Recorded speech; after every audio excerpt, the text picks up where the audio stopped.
नमस्कार, मैं हूं श्रवण गुप्ता और आप देख रहे हैं भारत एक्स फैक्टर। इन दिनों सुप्रीम कोर्ट की मतलब पूरे जुडिशरी की एक तरह से बड़ी चर्चा है।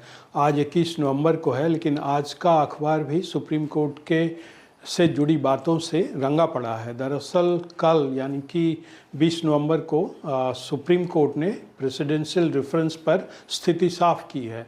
और ये प्रेसिडेंशियल रेफरेंस आपको बता दें, ये जुड़ा है पुराने एक जजमेंट अभी जो अप्रैल में जस्टिस जेबी पारदीवाला और जस्टिस आर महादेवन ने जो फैसला दिया था उससे जुड़ा है। आपको याद होगा अप्रैल में जो ये जेबी पारदीवाला हैं, और आपको याद दिला दें ये जेबी पारदीवाला जस्टिस वही हैं जिन्होंने नुपुर शर्मा पर टिप्पणी की थी जस्टिस सूर्यकांत के साथ मिलकर। और ये जस्टिस सूर्यकांत अब एक दो दिनों बाद जो है चीफ जस्टिस होने वाले हैं भारत के। तो ये वही जस्टिस जेबी पारदीवाला है जिनकी बेंच ने जो है ये फैसला दिया था कि जो ये तमिलनाडु से जो याचिका जुड़ी थी। दरअसल तमिलनाडु ने, आपको ये पूरी बात बता दें, दरअसल तमिलनाडु ने एक याचिका डाली थी सुप्रीम कोर्ट में कि जो 10 विधेयक उसने पास किए हैं उस पर जो है गवर्नर लेकर बैठे हुए हैं, उस पर कोई फैसला नहीं दे रहे हैं, न सहमति दे रहे हैं, न उसे आगे बढ़ा रहे हैं। मतलब वो उस पर जो है एक तरह से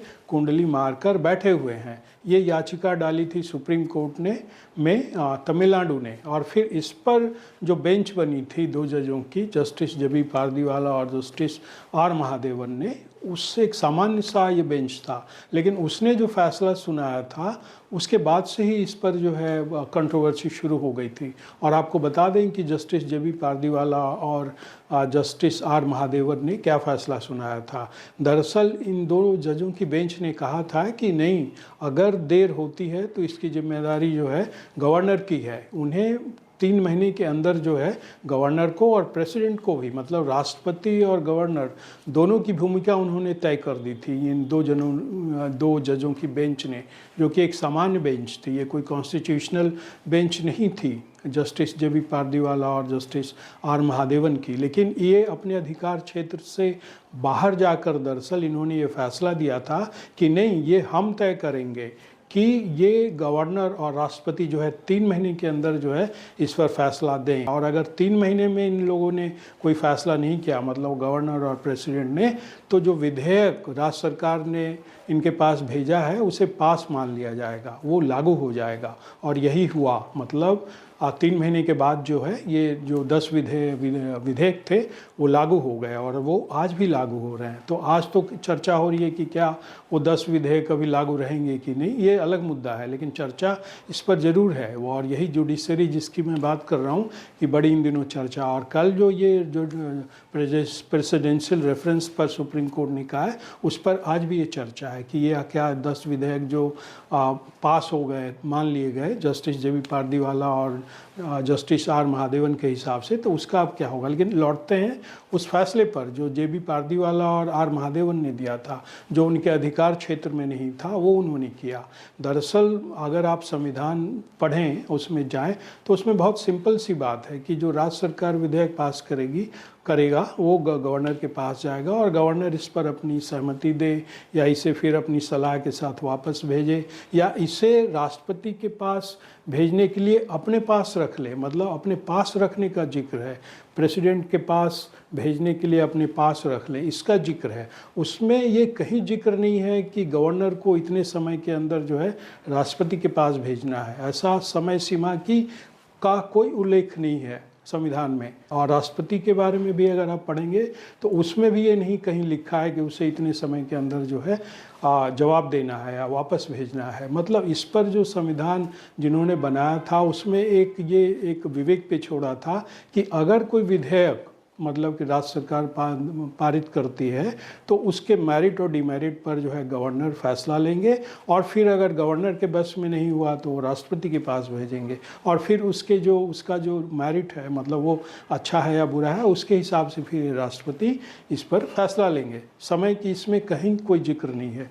ये मतलब 9वीं 10वीं क्लास का बच्चा भी इसे अपनी क्लास में ये पढ़ता है। लेकिन इन जजों ने, ये जो 2 जज हैं जस्टिस जेबी पारदीवाला और जस्टिस आर महादेवन, इन्होंने ये फैसला कर लिया कि नहीं, ये हम तय करेंगे कि जो संविधान में नहीं लिखा है वो हम बताएंगे कि भाई संविधान को ऐसे चलना चाहिए, गवर्नर को ऐसे काम करना चाहिए। क्या हुआ अगर संविधान में समय सीमा का उल्लेख नहीं है, वो समय सीमा हम तय करेंगे कि गवर्नर को कितने दिनों में फैसला लेना है और राष्ट्रपति को भी कितने दिनों में फैसला लेना है। तो ये समय सीमा जो उन्होंने इन दो जजों की बेंच ने, जस्टिस जे बी पारदीवाला और महादेवन की बेंच ने तय कर दिया कि भाई 3 महीने का वक्त है और इन दोनों को इस पर फैसला लेना है, और अगर इन्होंने 3 महीने के अंदर फैसला नहीं लिया तो ये पास माना जाएगा। मतलब ये विधेयक जो राज्य सरकार ने भेजे थे गवर्नर के पास, उसे मान लिया जाएगा कि हाँ ये पास है। और इसके लिए उन्होंने एक और रास्ता चुना। उन्होंने संविधान का जो अनुच्छेद है, जो विशेष पावर मिला हुआ है सुप्रीम कोर्ट को 142, उसके तहत इन्होंने ये फैसला दे दिया जस्टिस जे बी पारदीवाला और जस्टिस आर महादेवन ने कि 142 के तहत हम ये तय कर रहे हैं कि इसे डीम्ड पास्ट मान लिया जाए। मतलब इन जो विधेयक है उसे जो है वो पास मान लिया जाएगा। तो दरअसल इन लोगों ने जो है ना सिर्फ कॉन्स्टिट्यूशन में छेड़छाड़ एक तरह से किया, जो उनके अधिकार क्षेत्र में नहीं था उसमें वो घुसे। तो इसके बाद फिर बड़ी चर्चा हुई कि भाई ये क्या चल रहा है। मतलब ये पूरी जुडिशरी में एक साधारण 2 जजों की बेंच जो है, मैं बार बार कह रहा हूँ, ये कॉन्स्टिट्यूशनल बेंच नहीं थी जो तय करती हैं किसी खास स्थिति में, परिस्थिति में उसके पास ये अधिकार होता है कि वो संविधान की व्याख्या करे। लेकिन यहाँ क्या हुआ है कि जो जजों ने ही मिलकर तय कर दिया कि राष्ट्रपति क्या करेगा और गवर्नर क्या करेगा। तो इसके बाद फिर राष्ट्रपति महामहिम द्रौपदी मुर्मू, उन्होंने फिर सुप्रीम कोर्ट से सवाल पूछे 14, जिसका कल सुप्रीम कोर्ट ने स्थिति साफ की कि नहीं, ये जो फैसला था, जजमेंट था 2 जजों की बेंच का, जस्टिस जे बी पारदीवाला और जस्टिस आर महादेवन का, वो गलत था, उससे वो सहमत नहीं है।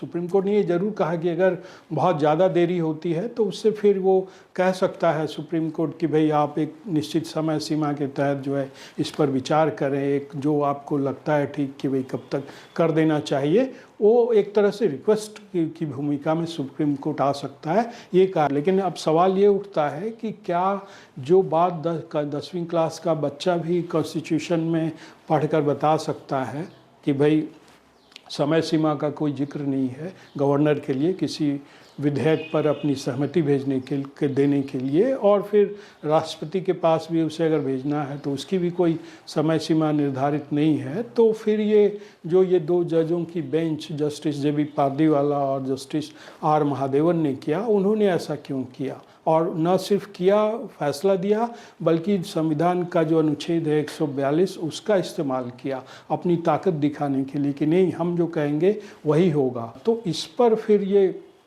सवाल उठ रहा है कि भाई क्या इन 2 जजों को पता नहीं है कि संविधान में क्या व्यवस्था है?